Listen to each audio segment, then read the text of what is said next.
Sasa dogo anaendelea na harakati kama kawaida, anaendelea na harakati.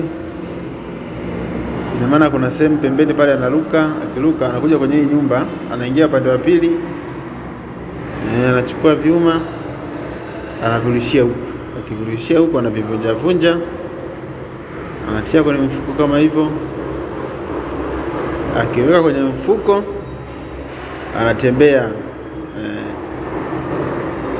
Sasa leo dogo dogo leo hatari, sababu hii mara ya pili anakuja. Mara kwanza amefanya hicho kitu, amefanikisha, ameondoka. Hii ni mara ya pili, na jana pia nimemshuhudia amekuja, kafanya mambo yake, aondoka.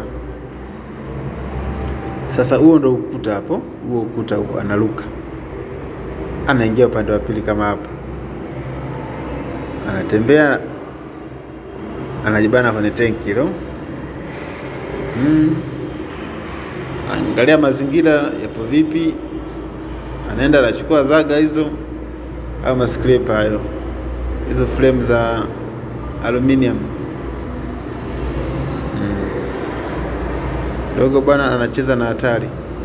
Sasa bwana, tukiwa huku juu kuna wahuni bwana walishuka chini kwenda kuwasanua majamaa kwamba kuna mwizi huko nyuma.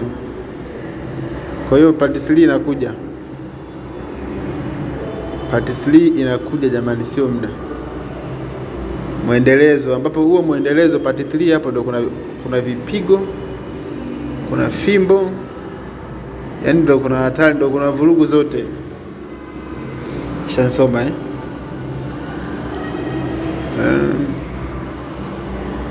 nadhani hii ni sehemu ambao huwa wanahifadhia vitu watu.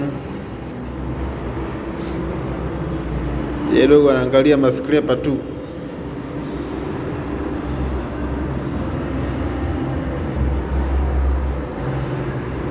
Kuna wahuni wakawasanua wana kwamba kuna mwizi.